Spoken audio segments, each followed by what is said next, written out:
So every year, Apple comes out with their new Apple Watch. People get excited about it, they talk about the specs, the features, and things like that. But now that it's actually been a month, I've been wearing this watch every single day for the past 4 weeks. I want to talk about some of the nuances that I noticed after wearing this on a day-to-day basis. We're not talking about spec sheets on here. We're talking about the features that I really liked, the things that I otherwise didn't notice in the original review, as well as some things that maybe didn't go as well as we would hope. So there's a lot to talk about. If you're considering getting the Apple Watch 7, you might have some questions about, first of all, what is it like to really use on a day-to-day basis? But second of all, you want to know, is it a good buy to choose the Apple Watch 7 over something like the Apple Watch SE or one of the many other watches out there?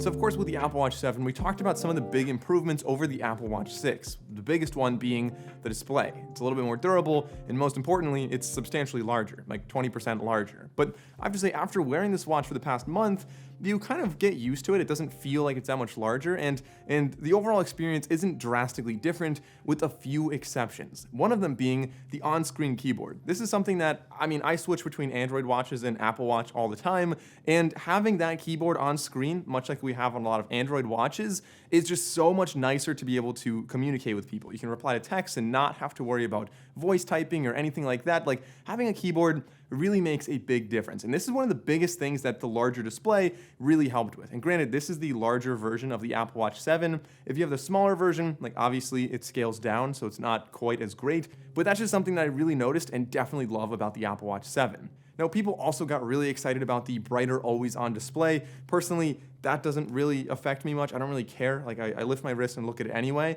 But something that is really nice about this watch, and this is the new watchOS, is in the accessibility features. And props to Apple, they always do a really good job with this accessibility. And on here, if you go down to accessibility features, you can actually go and enable assistive touch. And what this does is allow you to do all types of things without using another hand. So if you have any type of disability, or in many other cases, if you just want to use your watch with only one hand because you're carrying something else, you're busy, like whatever it might be, there's plenty of situations where it's nice to be able to do the fist clenching and hand movements to control your watch. And just as a side note to anyone new here, if you're enjoying this video, consider going down and clicking the subscribe button and the bell icon so you don't miss future videos. Now, easily the biggest issue with this watch, and I think everybody out there can agree, is the battery life. Only getting 1 to 1.5 days of battery per charge out of this watch means that you are always tethered to a charger. You need to bring the charger everywhere you go, and you need to expect pretty much every day, at least for some amount of time, you will be plopping this on the charger. I usually do it overnight, which means I don't get sleep tracking, but that's a compromise I kind of have to make. And I know they came out with a faster charger, which is great, and I really do appreciate that, but not being able to charge on the back of your phone, I think, is a drawback. Now, to clarify, I love the Apple ecosystem. I use a MacBook, I use an iMac, I use an iPhone. Like, I'm in the ecosystem, right? So you can't say I'm like a Samsung fanboy and I don't like Apple, right? Like, I definitely use both. But one thing I definitely respect about Samsung's ecosystem is that when you travel with that, you only need one cable. You bring a USB Type-C that'll charge your phone, that'll charge a laptop, that'll charge a tablet, and you can charge your watch and your earbuds on the back of your phone. Now, if you travel with the Apple ecosystem,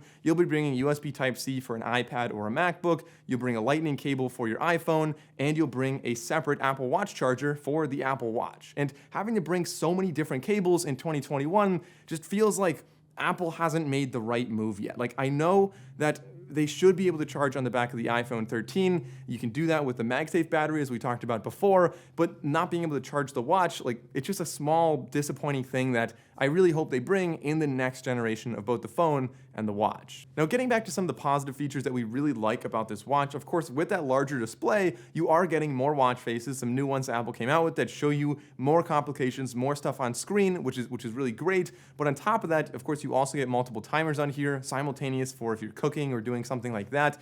Very, very much appreciated. But other than that, most of this watch experience is very similar to a lot of their older watches. Something that people noticed is that you're not getting an especially faster processor or chip on here, which is not a problem. It's already been really fast, but that leads to one of the big questions that I addressed in my first video of, is it worth upgrading if you have the Apple Watch 6? And we kind of determined that it's not necessarily worth like an upgrade, but if you're gonna choose between a new watch for the 6 or 7, like the 7's definitely better. But I saw a lot of comments and a lot of people wanted to know, what about the Apple Watch SE versus the Apple Watch 7? And so I wanted to highlight in this video a couple things that I noticed after using this watch for a while that would kind of help you decide between the two. And I'll tell you my blanket answer for most people, but pointing out some of the differences. Of course, the always-on display is something you're getting with this, and this is a fantastic always-on display, being a lot brighter. But again, that's something that I think a lot of people could live without. Something that is really significant on here, of course, is the display is definitely larger. So if you are choosing between an Apple Watch SE and an Apple Watch 7, like, think about your vision, think about how much you're gonna be running and glancing at your watch. Like, a larger display has so many benefits that we've talked about already. Additionally, you get blood oxygen measuring on this watch, and you don't get that on the Apple Watch SE. That's gonna be good for some more advanced sleep tracking and some maybe more advanced stuff when you're running, but for the most part, like, if you don't care as much about sleep tracking, blood oxygen is not going to be a deal breaker for most people out there. And then really the last one is the lack of ECG on here, which again is not something that I think most people will really care that much about. So when it comes down to it, if you're trying to decide between the SE and the 7, buying a new watch, I would recommend saving about $150 and going with the Apple Watch SE, being that in almost every other way, it's essentially an identical watch. Technically, the processor's a tiny bit slower. It's an older generation, but I mean, from my own experience, I haven't noticed any difference in speed really for just about anything you're doing. And so that's going to be a strong recommendation there. But of course, if money's no object, it's a no-brainer. The 7 is much clearly a better device. Now, when it comes to health tracking with this device, I think it's a great way to lose weight and get into better health in general. But if you're somebody who's more serious about tracking your fitness, I think it's obviously not made specifically for that. Like, sports watches are going to be geared specifically for marathon runners and triathlon runners and people training, whereas this is trying to be like a jack of all trades. It's trying to be a general utility smartwatch, and so you end up making some compromises. Like, I've had many experiences when I work literally at a standing desk, and I get notifications all the time throughout the day that say, "Hey Mike, time to stand up. You've been sitting for too long." And like, I don't even have a chair nearby. Like, I stand when I work. So there's things like that where it's definitely not perfect. Also, the amount, like counting your staircases going up and down usually is not correct either. But these are just things that Apple, like, that's more of an Apple thing. Like, they focus a lot more on like their 3 rings. One of them is stand hours, which I think is great. Like, people generally sit too long and you should stand more.